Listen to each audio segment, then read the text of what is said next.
I return now to Trump's so-called big, beautiful bill, which is currently sitting in the Senate. Think about every way to sabotage an economy, and it's probably in this bill, which might explain why even members of Trump's own party can't get behind it. This massive bill, Trump's flagship second-term agenda, barely passed the House by a single vote, and it's now possibly stalled in the Senate, not because Democrats are blocking it, they can't block it, but because the math just isn't mathing. And for some Republican senators, asking their constituents to foot the bill for tax cuts for the wealthy is a bit of a tough sell. On the surface, the big, beautiful bill is wrapped in some pretty good working class promises. No taxes on tips and child tax credits. But behind those crumbs, literally, are permanent tax breaks for the very wealthy and deep cuts to Medicaid, SNAP, and clean energy programs, including the electric vehicle rebates that has Elon Musk so hot under the collar. Meanwhile, analysis from the left-leaning Institute on Taxation and Economic Policy says households making more than $900,000 a year would pocket almost a quarter of the net tax cuts in the bill, and nearly 11 million people could lose their health coverage, according to the Congressional Budget Office. That's the real story here. Also tucked in the fine print, a repeal of the federal excise tax on gun silencers, and wait for it, indoor tanning services. Tax breaks for big, beautiful tanning. Interesting. But back to the numbers, which only get worse. The CBO, the nonpartisan agency that Congress created to cut through political spin, says Trump's bill would add, not subtract, add $2.4 trillion to the deficit.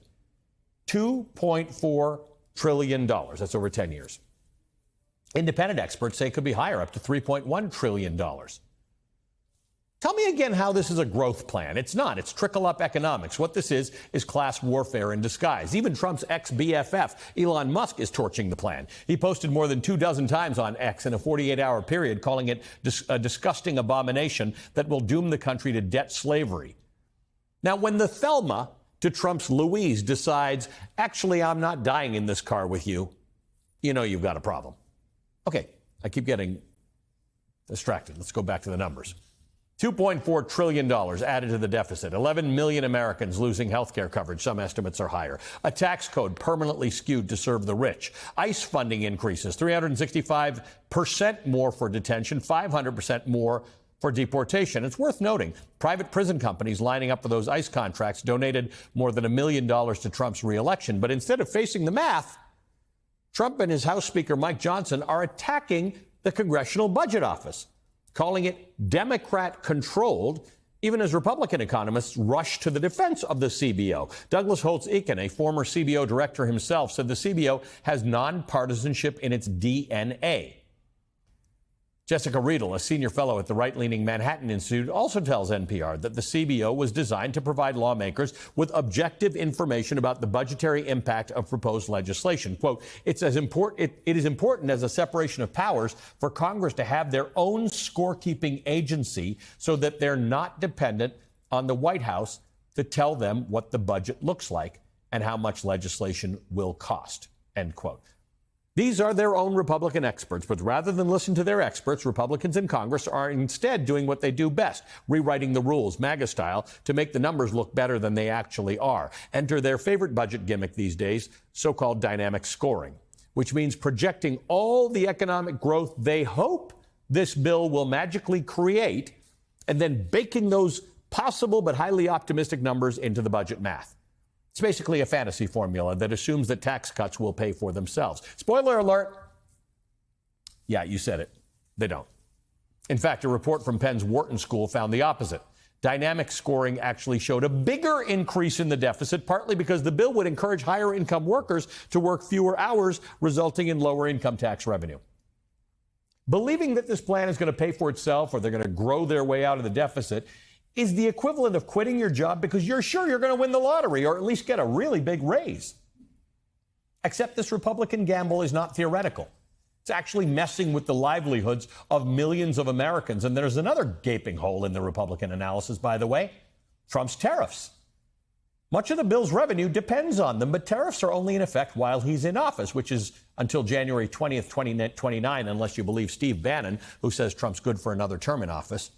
Come 2029, a new president could reverse them with the stroke of a pen. Secondly, so you can't rely on that revenue, but secondly, tariffs are designed to reduce imports. So if that goal is achieved, then we won't get all that tariff revenue. And finally, several court challenges which are underway could kill the tariffs outright. So this bill depends on a lot of things that might not happen, even if they survive. There's another problem, Trump himself.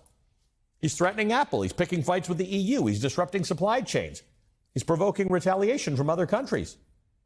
Not to mention that companies evade tariffs all the time through loopholes, through smuggling, through rerouted supply chains. Bottom line, these tariffs are not a stable, predictable source of revenue. They are, like Trump himself, a wild card.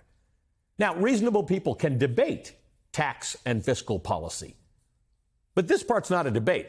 It's smoke and mirrors funded by 1 part monopoly money and 2 parts America's social safety net.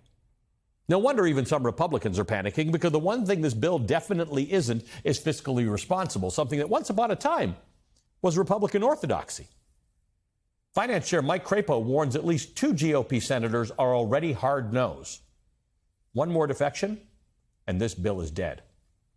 Others, like Lisa Murkowski, Susan Collins, and Josh Hawley, are nervous too, because they know what deep cuts to Medicaid and SNAP actually mean back home. Their constituents losing health care, kids going hungry, states left scrambling to fill the gaps. This isn't just bad policy. It's cruel. It would usher in a Gilded Age 2.0, where deficits are no problem if they're there to fund tax cuts for billionaires and apparently tanning aficionados.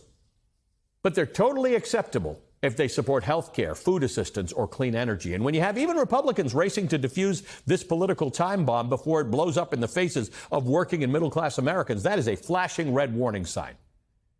So as the July 4th deadline for Trump's big, beautiful bill approaches, keep your eyes on the real fight. This was never about shrinking the government. It was about how many ways Trump can squeeze working Americans to bankroll his tax cuts for the ultra-rich.